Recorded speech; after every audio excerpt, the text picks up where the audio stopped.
Alright, welcome back, people.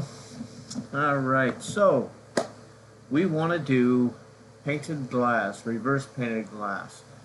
Alright, so we need a step-by-step. So I guess I'll explain how I prep the glass first. And really, it's very simple. I just take the glass out of the package.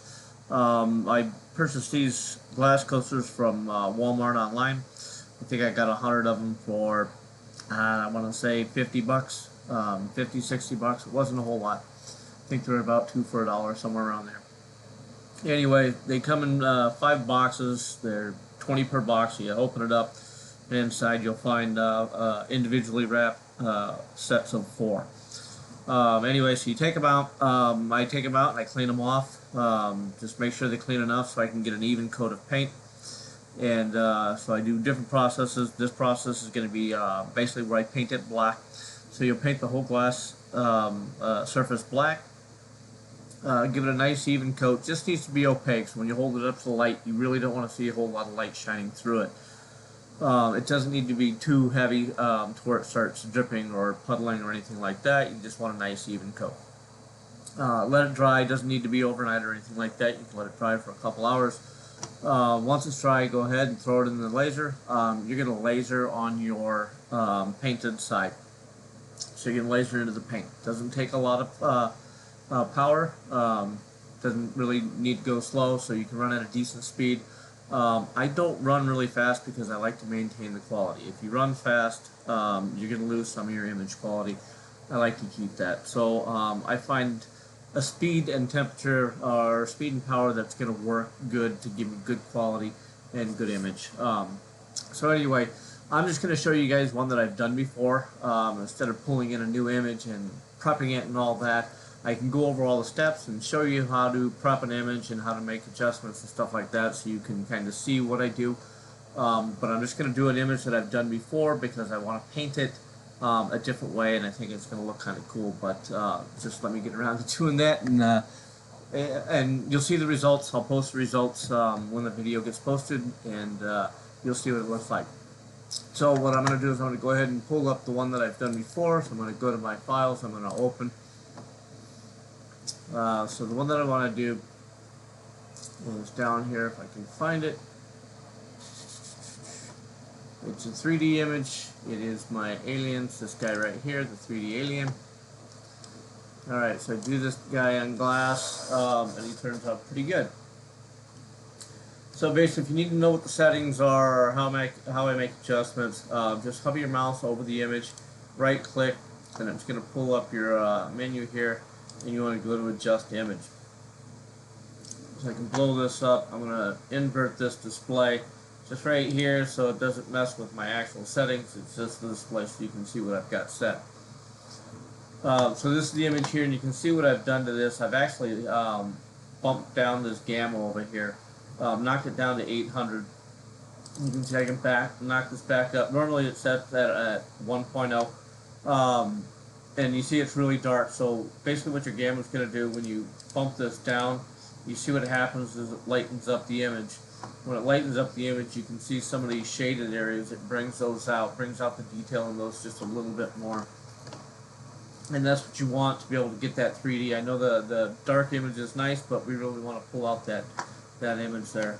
Now this here, I can bump this back up. This here looks like I had this set at 425. 420, somewhere around there. So that's a line interval of 0.06. Works really great. So I'm not going to mess with anything in here, so I'm just going to click cancel in case I mess with anything wrong. Screwed up. I don't want to do anything like that. Anyway, so we can go to my cut layers. You can see where I've got my speed and my power at. So my speed is at 3300, power 35%. So I can double click on this layer tab here, and it will show you what settings I've got in here. You see I'm at consent. Don't need pass through because I'm doing the work myself. I'm not using a pre-dithered image. Anyway, that's basically what the settings are like in there.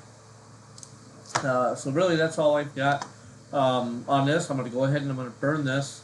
So when I'm done, I'm going to paint the back side of it, which is the lasered side, the paint side that's already painted.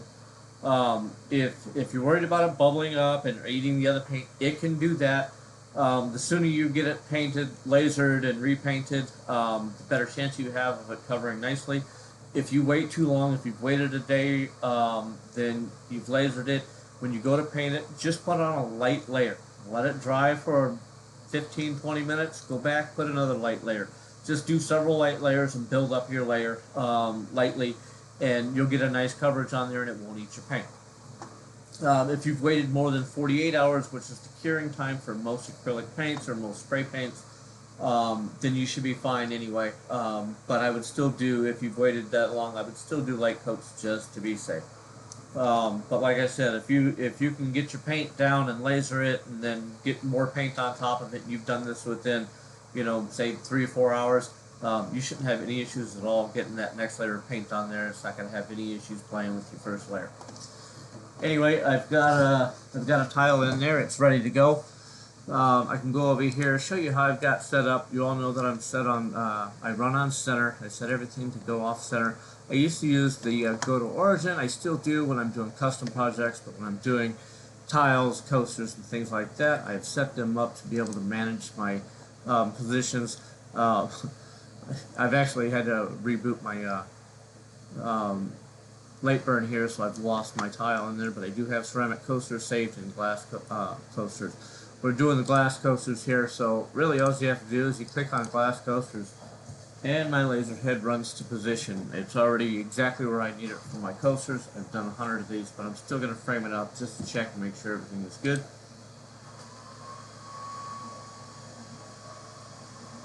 So my frame up is real good, so I'm going to go ahead and burn this. I'm going to preview it so you guys can see how long this should take. This is only about a 42-minute burn on my 5-watt Xtool. We can blow this up if you want to see what this is going to look like. This is how it's going to burn right here. So you can see I'm burning the negative image on this. That way I can fill in the color on the back side, because I want to fill in this alien and all the background in the color of my choice. Anyway, so I'm going to go ahead and start this, and this is going to burn the image. So I can't get the image or the final results in the same video, but I will post a follow-up video that has the final results in it. So if you guys enjoyed the video, go ahead and give a thumbs up. And if you haven't done it already, go ahead and hit that subscribe button so you can get some more updates.